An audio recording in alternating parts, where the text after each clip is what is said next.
Hello दोस्तों, स्वागत है आपके हेल्थ चैनल पे। आज मैं आपको ऐसे रोग के बारे में बताने जा रही हूँ जो दुनिया में बहुत सारे लोग इस रोग से प्रभावित हैं। उस रोग का नाम है चेस्ट ट्यूबरक्लोसिस, मतलब कि छाती की टीबी। अपन सरल भाषा में इसको छाती की टीबी बोल सकते हैं। इसको ध्यान से देखिएगा आप वीडियो को बीच में स्किप मत करिएगा, क्योंकि जो मैं आपको जानकारी दे रही हूँ वो जान बचाने वाली जानकारी है, इसलिए आप पूरा इस वीडियो को देखिएगा। तो हम बात कर रहे थे छाती की टीबी, यानी कि चेस्ट ट्यूबरक्लोसिस या फिर चेस्ट की टीबी भी अपन इसको बोल सकते हैं, है ना। तो एक बैक्टीरियल इन्फेक्शन होता है जो लोगों को हो जाता है। ज़्यादातर तो ये फेफड़ों को प्रभावित करता है। वैसे टीबी तो बहुत सारी जगह को प्रभावित करते हैं, लेकिन मैं सिर्फ फेफड़े की टीबी की बात कर रही हूँ अभी आपके साथ। तो ये फेफड़े को यानी लंग्स को प्रभावित करती है।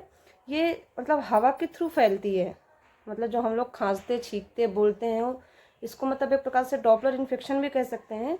कि मतलब कि खांसने छींकने से जो भी ड्रॉप्स बाहर जाते हैं तो उसके द्वारा ये टीबी एक दूसरे से फैलती है। मतलब ये एक फैलने वाला रोग होता है। इसमें छोटे छोटे जम्स होते हैं जो हवा में पूरी तरीके से फैल जाते हैं, और फिर जब कोई दूसरा आदमी सांस लेता है तो सांस के थ्रू उसके शरीर में चले जाते हैं, जिससे उसको भी होने का रिस्क रहता है, मतलब उसको भी टीबी होने के चांस हो जाते हैं। ठीक है, ये तो था टीबी। टीबी क्या होती है। अब इसके सिम्टम्स कैसे, मतलब इसके लक्षण क्या हैं। इसके लक्षण ये हैं कि 3 हफ्ते से ज़्यादा लगातार खांसी बनी रहेगी। धीरे धीरे खांसी में खून भी आने लगता है कुछ लोगों को। सांस लेने में दर्द होता है, सीने में दर्द होता है ना। रात में पसीना आ जाता है, बुखार आएगा, क्योंकि इन्फेक्शन है इसलिए बुखार आएगा, है ना। बहुत ज़्यादा मतलब कि थकान होगी, कमज़ोरी होगी, है ना। सांस फूलने लगती है, सांस लेने में दिक्कत होने लगती है। तो ये सब सारी चीज़ें होती हैं टीबी की। अगर ऐसा है तो तुरंत जाना चाहिए और तुरंत इसका इलाज करवाना चाहिए। इसके इलाज के लिए अगर आप जाते हैं तो डॉक्टर आपकी सबसे पहले तो आपकी खून जांच, छाती के एक्सरे करवाएंगे। कुछ खखार आता है, जिनको कफ आता है तो कफ की जांच करवाएंगे,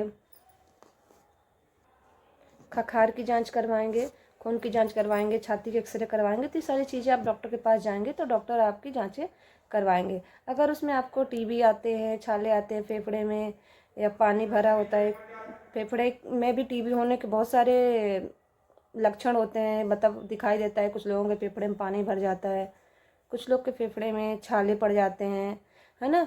तो इसके लिए ट्रीटमेंट चलाया जाता है। ट्रीटमेंट जो होता है वो 6 महीने का कोर्स होता है, जिसको अपन डॉट्स के नाम से जानते हैं। डॉट्स की बहुत सारी प्रयोजनाएं भी चलाई जाती हैं, है ना। तो सरकार की तरफ से डॉट्स की जो दवाइयाँ हैं वो फ्री में सरकारी अस्पताल में बिल्कुल फ्री में उपलब्ध होती हैं। ये डॉट्स थेरेपी अपन 6 महीने की लेते हैं, है ना। 6 महीने तक लगातार इस दवा को खाना पड़ता है। इसको एक भी दिन आपको दवाई को स्किप नहीं करना है, मतलब इस दवाई को आपको एक भी दिन छोड़ना नहीं है। लगातार आपको 6 महीने की टीबी की दवाई खाना है ना, जिससे पूरी तरीके से ठीक हो जाए। इसका इलाज लंबा होता है, महंगा पड़ जाता है, पर मुश्किल नहीं होता। अगर आप सरकारी अस्पताल में कहीं भी चले जाएंगे तो इसका इलाज आपका फ्री में हो जाएगा। इसकी जांचें भी फ्री में हो जाएंगी, और इसकी पूरी दवाई भी आपकी 6 महीने की आपको फ्री में दी जाती हैं। इसका एक कार्ड बनता है टीबी का, जिससे आप हर महीने दवाइयाँ ले जा सकते हैं कहीं से भी सरकारी अस्पताल से, है ना। तो ये दवा पूरे 6 महीने आपको डॉक्टर के एडवाइस से खाना है। अपनी रिपोर्ट टाइम से करवाते रहिए, है ना। स्मोकिंग अगर आप करते हैं तो उसको बिल्कुल बंद कर दीजिए, क्योंकि स्मोकिंग एक टीबी का बहुत बड़ा कारण है।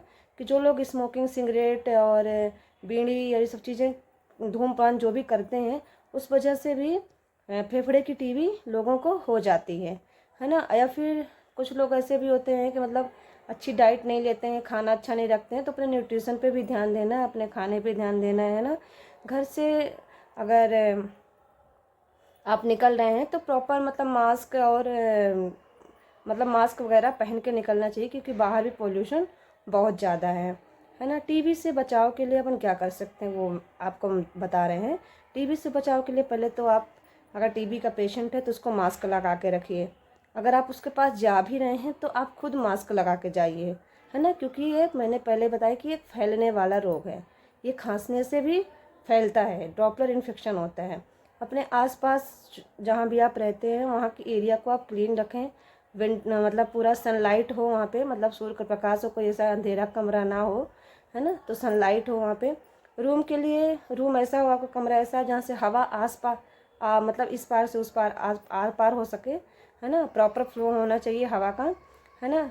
और बच्चों, अगर बच्चे हैं आपके घर में छोटे तो उनको BCG ज़रूर लगवाएं, क्योंकि BCG ऐसी वैक्सीन है जो आपको टीबी से प्रिवेंट करती है। मतलब टीबी का एक टीका होता है BCG जिसको बोलते हैं, वो जब बच्चे पैदा होते हैं वो तभी लगती है, तो उसको ज़रूर लगवाना चाहिए। अगर कोई बच्चा आपके यहाँ जन्म ले रहा है तो उस बच्चे को BCG का टीका लगवाना बहुत ज़रूरी होता है ना।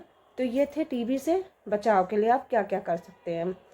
तो दोस्तों, टीबी को ट्रीटमेंट है, क्योर भी है, बस अवेयरनेस नहीं है लोगों में कि इसको, मतलब अगर टीबी हो भी गई है तो इससे बचा कैसे जाए, लोगों को ये जानकारी नहीं है ना। तो इसके लिए ट्रीटमेंट लेना बहुत ज़रूरी है। अगर आपके घर में किसी को ऐसे सिम्टम्स हैं तो आप तुरंत जाइए, इसका इलाज करवाइए। इसका इलाज बिल्कुल फ्री है ना। और इसके लिए आप घर में क्या कर सकते हैं कि आप गर्म पानी है वो पीजिए, तुलसी और अदरक वगैरह का काढ़ा ले सकते हैं। अगर टीबी है तो आपको हाई प्रोटीन डाइट लेने की बहुत ज़रूरत है। जैसे कि आप दाल है, पनीर है, अंडा है, आप जो भी खा सकते हैं। मतलब हाई प्रोटीन डाइट की बहुत ज़रूरत होती है अगर टीबी का ट्रीटमेंट आपका चल रहा है तो, है ना।